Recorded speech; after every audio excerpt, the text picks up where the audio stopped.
முக்கியமாக வந்து அந்த ரத்தம் உறைஞ்சி போன ரத்தம் அந்த உள்ளே இருக்கக்கூடிய மெயின் வெயின்லேருந்து நேராக வந்து நான் வந்து லங்ஸில் போய் அடைக்கக்கூடிய வாய்ப்புகள் ஜாஸ்தி. இந்த மாதிரி இருக்க நபர்கள் வந்து அந்த வெயினில் வந்து வியாதி ரொம்ப நாளாக ரத்தம் தேங்கிட்டே இருக்கிறதுனால பிளட் கிளாட் உருவக்கூடிய வாய்ப்புகள் அவங்களுக்கு ஜாஸ்தி. இதெல்லாம் இல்லாமல் நான் சொன்ன மாதிரி ஓல்ட் ஏஜு, அவங்க நடவடை இல்லாத நபர்கள், செடென்ட்ரி லைஃப் ஸ்டைலு, கேன்சர் வந்த நபர்கள், ஹார்மோனல் ட்ரீட்மெண்ட் இருக்கக்கூடிய நபர்கள், ஸ்மோக்கர்ஸ், ஆல்கஹாலிக், லிவர் டிசீஸ் இருக்கக்கூடிய நபர்கள், கிட்னி ஃபெயிலியர் இருக்கக்கூடிய நபர்கள், பிளட்டில் வந்து ரத்தத்தில் வந்து அனிமியா இருக்கக்கூடிய நபர்கள். ஒரு சிலருக்கு வந்து பிளட்டில் வந்து அயன் சத்து கம்மியாக இருக்கும், அனிமியான்னு சொல்லுவோம். அந்த மாதிரி இருக்க நபர்கள் லேட்டாக கவனிக்க தவறிட்டு ஒரு சிலர் வந்து இக்னோர் பண்ணி கவனிக்க தவறுற நபர்கள் வந்து கடைசி நேரத்தில் வந்து பிரச்சனையோட தீவிரமும் நிறையாகி உயிரிழப்பு ஏற்படக்கூடிய பிரச்சனையில் போய் முடிகிறாங்க.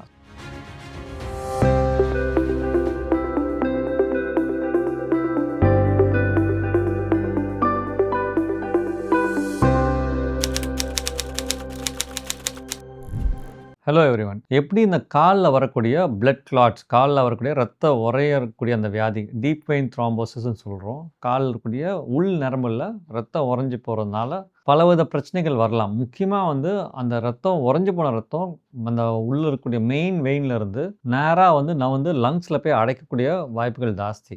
நேராக லங்ஸில் போய் மாட்டிட்டு மூச்சுத்திணறல் ஏற்பட்டு ஒரு ஹார்ட் அட்டாக் மாதிரியான ஒரு தொந்தரவு உண்டு பண்ணி அது லேட்டாக போனோம்னா சுவாசத்தில் உங்களுக்கு வந்து ஆக்சிஜன் கலக்காதனால உயிரிழப்பு ஏற்படக்கூடிய வாய்ப்புகள் மிக அதிகமாக one of the very very common causes of death. ஓகேங்களா? முக்கியமாக வயதான நபர்கள், நடவுட இல்லாத நபர்கள், ரொம்ப நாளாக நீண்ட நாளாக வெயின் வியாதி, நரம்பில் கால் இருக்கக்கூடிய அந்த பச்சை நரம்பில் இருக்கக்கூடிய வியாதியை கவனிக்க தவற நபர்கள், கால் வீக்கம் இருக்கும், தோல் கருத்து போயிருக்கும், கால் கனமாக இருக்கும், ரிப்பீட்டடாக வந்து இன்ஃபெக்ஷன் வரும், காலில் அரிப்பு ஏற்பட்டு காலில் வந்து ஃபீவர் வந்து செல்லைட்டிஸ்ன்னு சொல்லி நீங்கள் பாட்டுக்கு வைத்தியம் பண்ணிட்டே இருப்பீங்க, சதையெல்லாம் கட்டி போய் கனமாக இருக்கக்கூடிய நபர்கள், காலில் புண் வந்து ஆறாத நபர்கள், ப்ளீடிங் ஆகிறது, அந்த வெயின்ஸில் வந்து நீண்ட நாளாக கவனிக்க தவறும் போது ப்ளீட் ஆகக்கூடிய நபர்கள், இந்த மாதிரி இருக்க நபர்கள் வந்து அந்த வெயினில் வந்து வியாதி ரொம்ப நாளாக ரத்தம் தேங்கிட்டே இருக்கிறதுனால பிளட் கிளாட் உருவக்கூடிய வாய்ப்புகள் அவங்களுக்கு ஜாஸ்தி.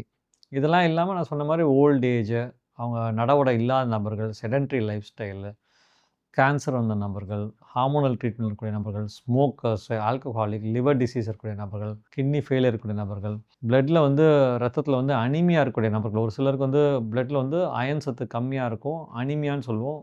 அந்த மாதிரி இருக்க நபர்கள். அப்புறம் 2வது வந்து ஃபேமிலியில் ஆல்ரெடி வந்து பிளட் கிளாட் ஆகி இந்த மாதிரி நுரையீரலில் போய் ரத்தம் உறைஞ்சி போய் அந்த மாதிரியான ஹிஸ்ட்ரி இருக்கும் ஃபேமிலியில். வேறு யாருக்காவது இந்த மாதிரி பாதிக்கப்பட்டிருப்பாங்க. காலில் பிளட் கிளாட் வந்திருக்கும், அப்பாக்கோ அம்மாவுக்கோ பிரதர்ஸோ சிஸ்டர்ஸ்க்கோ. அந்த மாதிரி ஃபேமிலியில் இன்னரிட்டடாகவே அந்த ரத்தம் வந்து தானாகவே எந்த இதுவுமே பண்ணாமல் உறைஞ்சி போய் பிளட் கிளாட் வந்து தீவிரமாகக்கூடிய நபர்கள், இந்த மாதிரி ஃபேமிலி ஹிஸ்ட்ரி இருக்கிற நபர்கள், இவங்களாம் வந்து ஹை ரிஸ்க். இது எப்படி நம்ம வந்து அணுகி முன்கூட்டியே ஓரளவு நம்ம வந்து இதை தடுக்கிறதுக்கு என்ன வழிமுறைகள்? ஏன்னா இது ஒன்ஸ் வந்துருச்சுன்னா நீங்கள் சீக்கிரமாக வந்துட்டிங்கன்னா நாங்கள் அதை காப்பாற்றி அதை குணப்படுத்துறதுக்கும் நீங்கள் வைத்திய முறைகள் வந்துடுச்சு. லேட்டாக கவனிக்க தவறிட்டு ஒரு சிலர் வந்து இக்னோர் பண்ணி கவனிக்க தவறுற நபர்கள் வந்து கடைசி நேரத்தில் வந்து பிரச்சனையோட தீவிரமும் நிறையாகி உயிரிழப்பு ஏற்படக்கூடிய பிரச்சனையில் போய் முடிகிறாங்க. ஸோ அதனால் வந்து இதை எப்படி வந்து நம்ம வந்து 6 ways to reduce, இதை எப்படி 6 விதமான ஒரு சிம்பிள் ஸ்டெப்ஸ், வீட்டிலே பண்ணக்கூடிய ஸ்டெப்ஸை வச்சு நம்ம இந்த காலில் உறையக்கூடிய தன்மையை எப்படி நம்ம கண்ட்ரோல் பண்ணி அதை அவாய்ட் பண்ணலாம்னு பற்றி நம்ம இன்றைக்கி பேசலாம். இந்த 6 விதமான ஸ்டெப்ஸில் ஃபஸ்ட்டு ஸ்டெப் வந்து நம்ம வந்து மொபைலாக இருக்கணும். அதாவது நடவுடையாக இருக்கணும். நம்ம ஒரே இடத்துல உட்காந்துட்டு அப்படியே இருக்கும்போது அந்த ஏற்கனவே இந்த மாதிரி நான் சொன்ன ரிஸ்க் ஃபேக்டர்ஸ் இருக்கக்கூடிய நபர்கள்லாம், இவ்வளோ பேர் யாராக்கெல்லாம் வரணுங்கிறத பற்றி சொன்னல, அந்த மாதிரி நபர்கள் நடவுடை இல்லாமல் ஒரே இடத்துல உட்காந்துட்டு இருந்தாங்கன்னா அவங்களுக்கு வந்து தேங்குற ரத்தம் வந்து உள்ள ஒரு சில கெமிக்கல்ஸை செக்ரேட் பண்ணி அதை பல நாளாக நடவுடை இல்லாமல் ரத்தம் தேங்க அது பிளட் கிளாட் உருவாகும். ஸோ என்னென்னா நீங்கள் every at least 2 to 3 1 hour 2 hours வந்து இந்த வயதான நபர்கள், இந்த ரிஸ்க் ஃபேக்டர்ஸ் நான் சொன்ன மேற்கொண்டு ரிஸ்க் ஃபேக்டர் இருக்கிற நபர்கள் வந்து every 1 to 2 hours at least minimum 1 hourக்காக நீங்கள் ஒரே இடத்துல உட்காரக்கூடாது, நடந்தே ஆகணும். ஒரு 5 minutes 10 minutes வாக் பண்ணுங்கள், நல்லா தண்ணி குடிங்க. Walking very important. அப்படி உங்களுக்கு வாக் பண்ண முடியலையா, அதுக்கும் உங்களுக்கு நீ ஜாயிண்ட் போயிருக்கு, இல்லை ஹிப் ஜாயிண்ட் போயிருக்கு, நடக்கிறது கஷ்டமாக இருக்குன்னா அட்லீஸ்ட் காஃப் ரைசஸ், உட்காந்த இடத்துலேயே வந்து அந்த காஃப் ரைசஸ்ன்னு ஒரு எக்ஸசைஸுக்கு சிம்பிளாக ஆங்கிள் ஜாயிண்ட், ஃபுட்டு பாதத்தை தரையில் வச்சுட்டு நீங்கள் அழுத்தி நீங்களே அதை அப் அண்ட் டவுனாக மேலே மூவ் பண்ணிங்கனாலே அந்த காஃப் மசில் வந்து கண்ட்ராக்ட் ஆகும். அந்த கண்டசதை வந்து உங்களுக்கு வந்து அழுத்தம் தரதுனால அந்த ரத்தம் கால்லேருந்து மேலே ஏற ஆரம்பிச்சிடும், ஒரே இடத்துல தேங்காது. 2வது வந்து இந்த மாதிரி ரிஸ்க் ஃபேக்டர்ஸ் நபர்கள் ஏதாவது ஆப்ரேஷன் போகிறீங்க, ஹாஸ்பிட்டல் அட்மிட் ஆகிறீங்க, ஏதாவது ஒரு பிரச்சனையோடு அட்மிட் ஆகிறீங்கனாலும் அப்படியே படுத்தபடியா பெட்ல இருக்கக்கூடாது. நீங்க இம்மீடியட்டா வந்து இந்த சர்ஜரி பண்ணீங்கனாலும் நெக்ஸ்ட் டே நடக்கிறதுக்கு நீங்க நீங்க மோட்டிவேட் ஆகி நடக்கணும். சர்ஜரி பண்ண நபர்கள், ஹாஸ்பிட்டல் ஆகுற நபர்கள் வந்து பெட் ரிடன்னா அப்படியே இருக்கக்கூடாது. இந்த ரிஸ்க் ஃபேக்டர்ஸ் இருக்க நபர்கள் மட்டும் இல்லாம, போஸ்ட் சர்ஜிக்கலாவும் சர்ஜரி பண்ணி நெக்ஸ்ட் டே மொபிலைஸ் பண்ண ஆரம்பிச்சிட்டீங்கன்னா, எவ்வளோ பெரிய சர்ஜரியா இருந்தாலும் ஏர்லியா நீங்க மொபிலைஸ் பண்ண ஆரம்பிச்சீங்கன்னா, இந்த கிளாட் வரக்கூடிய வாய்ப்புகள் கம்மி. 2வது இன்னும் முக்கியமான என்ன பண்ணணும்னா, ஹெல்த்தி வெயிட்ட மெயின்டெயின் பண்ணணும்.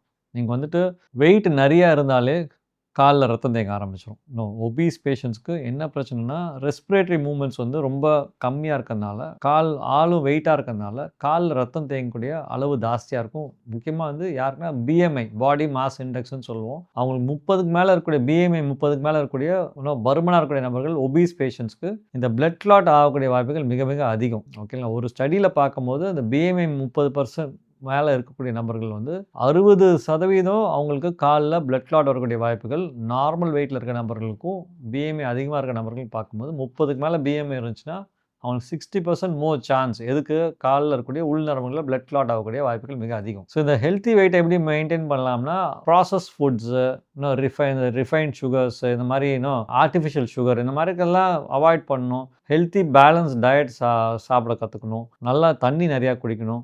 3வது வழிமுறை என்ன பண்ணணும்னா, சப்போஸிங் நீங்க ஆல்ரெடி ரிஸ்க் ஃபேக்டர் நெறையா இருக்கு. என்னன்னா உங்களுக்கு வந்து நீண்ட நேரம் உட்காந்துட்டு இருக்கிறீங்க ஒரே இடத்துல. நீண்ட டிராவல் பண்ணுறீங்க. 14 ஹார்ஸ் ஃப்ளைட், 15 ஹார்ஸ் ஃப்ளைட் ரொம்ப டிராவல் பண்ணுறீங்க. ஏற்கனவே கால் வீக்கம் வந்திருக்கு. கால்ல ரத்த தேக்கம் ஏற்கனவே இருக்கக்கூடிய நபர்கள், கேன்சர் வந்த நபர்கள், ஹார்மோன் ட்ரீட்மெண்ட் இருக்கக்கூடிய நபர்கள், ஒபீஸா இருக்கக்கூடிய நபர்கள், இந்த மாதிரி ஹை ரிஸ்க் ஃபேக்டர்ஸ் இருக்கக்கூடிய நபர்கள் எல்லாமே முக்கியமா கம்ப்ரஷன் சாக்ஸ் நீங்க அத போட்டுக்கிட்டீங்கன்னா, லாங் டிராவல் போறீங்க, இல்ல உங்க டெய்லி ரொட்டீன் லைஃப்ல இந்த மாதிரி ஹை ரிஸ்க் உடைய நபர்கள் கம்ப்ரஷன் சாக்ஸ் போட்டீங்கன்னா, கால்ல தேங்கக்கூடிய ரத்தத்தோட அந்த அளவு கம்மியா இருக்கும். நான் சாக்ஸ் போடும்போது வெளியில வந்து ரத்தம் தேங்காது. உள்ளுக்குள்ள அழுத்தம் தரனால நடக்க நடக்க சாக்ஸ் போட்டு நடக்கும்போதும் இன்னும் ரத்தம் வந்து சர்க்குலேஷன் இன்னும் அதிகமாகக்கூடிய வாய்ப்புகள் ஜாஸ்தி.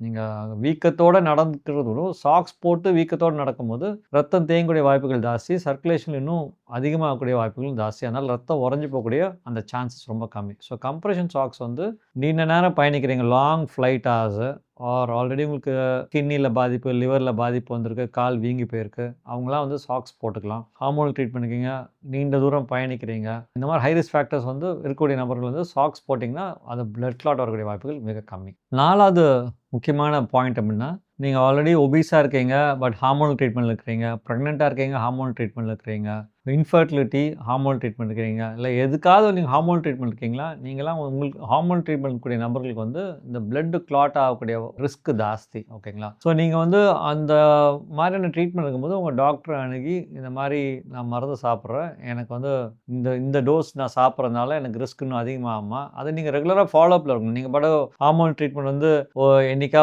ஒரு வருஷத்துக்கு ஒரு டாக்டர் பார்க்குறது, 3 வருஷத்துக்கு ஒரு டாக்டர் பார்க்குறது, அதை சரியாக கவனிக்காமல் எராட்டிக்காக சாப்பிட்றது, உங்களுடைய மென்ஸ்ட்ரல் சைக்கிள் தகுந்த மாதிரியான இதெல்லாம் எதுவுமே டாக்டர் அணுகாமல் நீங்கள் பாட்டு லாங் டர்மாக ஒரு டோஸ் நீங்கள் சாப்பிட்டே இருந்தீங்கன்னா கிளாட் ஆகக்கூடிய பிரச்சனையில் கொண்டு போய் அதை விட்டுரும். ஓகேங்களா? ஸோ ரெகுலர் ஃபாலோஅப் இந்த மாதிரியான hormone treatment, pregnant ladies, infertility treatment இருக்கக்கூடிய நபர்கள் ரெகுலராக அவங்க டாக்டரை அணுகி அந்த டோசேஜ் நீங்கள் சாப்பிடக்கூடிய அளவு எல்லாமே மானிட்டர் பண்ணும்போது அதனால் கிளாட் ஆகக்கூடிய ரிஸ்க்கையும் நம்ம கண்ட்ரோல் பண்ணலாம். 5வது முக்கியமான பாயிண்ட்னு பார்க்கும்போது, ஜென்ரலாக ஸ்மோக்கர்ஸ்க்கும் ஆல்கஹாலிக்ஸ்க்கும் இந்த பிளட் கிளாட் வரக்கூடிய வாய்ப்புகள் மிக அதிகம். ஸ்மோக்கிங்கில் வந்து உங்களுக்கு ஏற்கனவே தெரியும், அட்லீஸ்ட் ஒரு 1000 பேட் கெமிக்கல்ஸ் உள்ளார இருக்குது. ஓகேங்களா? உடம்புக்கு டேமேஜ் பண்ணக்கூடிய அனைத்து கெமிக்கல்ஸும் ஸ்மோக்கிங்கில் இருக்குது. ஸ்மோக் பண்ணும்போது அந்த வெயினுக்குள்ளே இருக்கக்கூடிய இன்னர் லேயரில் அந்த ஸ்மோக்கில் இருக்கக்கூடிய அந்த கெமிக்கல்ஸ்லாம் போய் பாதிக்கிறதுனால உள்ளே இருக்கக்கூடிய இன்னர் லைனிங் அந்த வெயினுக்குள்ளே இருக்கக்கூடிய உள்ளே இருக்கக்கூடிய அதோடைய கட்டமைப்பு வந்து பாதிக்கிறதுனால பிளட் கிளாட் ஆகக்கூடிய வாய்ப்புகள் ஜாஸ்தி. ஹெவி ஸ்மோக்கர்ஸ்க்கு பிளட் கிளாட் ஆகக்கூடிய வாய்ப்புகள் ஜாஸ்தி. ஆல்கஹாலிக்ஸ்க்கும் வந்துட்டு ஏன்னா லிவர் வந்து பாதிக்கிறதுனால லிவர் தான் உங்களுக்கு மெயினாக பிளட் கிளாட்டிங் எல்லாமே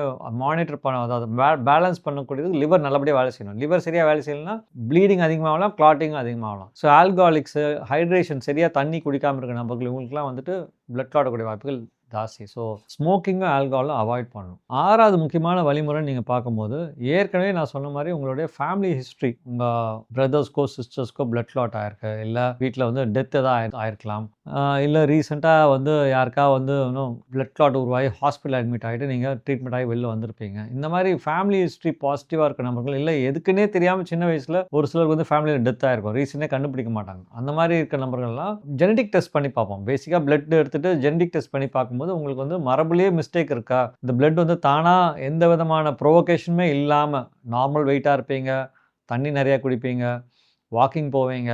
எல்லாமே நார்மலா இருக்கும். ஆனா, உள்ள மரபு சார்ந்து பிளட் கிளாட் ஆகக்கூடிய வியாதி இருந்துச்சுன்னா, எல்லாமே நார்மலா இருந்தாலும் அது கிளாட் ஆகக்கூடிய வாய்ப்புகள் ஜாஸ்தி. ஸோ, இந்த மாரி இருக்கும்போது நீங்க ஃபேமிலி ஹிஸ்டரி இருந்துச்சுன்னா, டாக்டர அணுகி அந்த ஜெனடிக் டெஸ்டிங்லாம் தேவைப்பட்டா பண்ணுவோம். பண்ணி பார்த்து பாசிட்டிவா இருந்துச்சுன்னா, நாங்க மருந்து ஆரம்பிச்சு பிளட் கிளாட் வராத மாரி மருந்தெல்லாம் குடுத்து வருமுன் காப்போம் மாரி முன்கூட்டியே அத வைத்தியம் பண்ணி பிரிவென்ட் பண்ணிக்கலாம். ஸோ, இதெல்லாம் வந்து ஏன்னா ரிஸ்க் ஃபேக்டர்ஸ் ஃபேமிலில இருக்கும்போது ரெக்கரன்ட்டா பிளட் கிளாட் ஆகலாம். அதாவது ஒரு வாட்டி எபிசோட் வர்றது மட்டும் இல்லாம, வாழ்நாள்ல திரும்பி திரும்பி கிளாட் ஆகலாம். திரும்பி திரும்பி கிளாட் ஆகும்போது காலுக்கும் பாதிப்பு, உயிருக்கும் பாதிப்பு. ஸோ, அத வந்து நம்ம முன்கூட்டியே ஸ்க்ரீன் பண்ணி டிடெக்ட் பண்ணோம்னா, அந்த ரிஸ்க் உங்களுக்கு வரக்கூடிய வாய்ப்புகள நம்ம கட் பண்ணி மரபுலயே இருந்தாலுமே கூட வராம நம்ம பாதுகாக்க வைத்திய முறைகள் இன்னைக்கு இருக்கு. ஸோ, இந்த மாரி 6 வகையான நீங்க ways to reduce risk of blood clot. இத நீங்க ஃபாலோ பண்ணீங்கனாலே, உங்களுக்கு வந்துட்டு இன்னும் வரக்கூடிய சான்ஸ முன்கூட்டியே தெரிஞ்சுக்கலாம். இத தவிர உங்களுக்கு சப்போஸிங் வேற ஏதாவது டவுட் இருந்து ஏதாவது பிரச்சனை இருந்தாலுமே, நீங்க வந்து வாஸ்குலர் சர்ஜன்ஸ அணுகுனீங்கன்னா, நாங்க வந்து முன்கூட்டியே ஸ்க்ரீன் பண்ணி பார்த்துட்டு, உங்களுக்கு பிரிவென்டிவ் மெஷர்ஸ் கண்டிப்பா வந்து எடுத்துட்டு, அது வரதுக்கான வாய்ப்புகள மிக கம்மி பண்ணிக்கலாம்.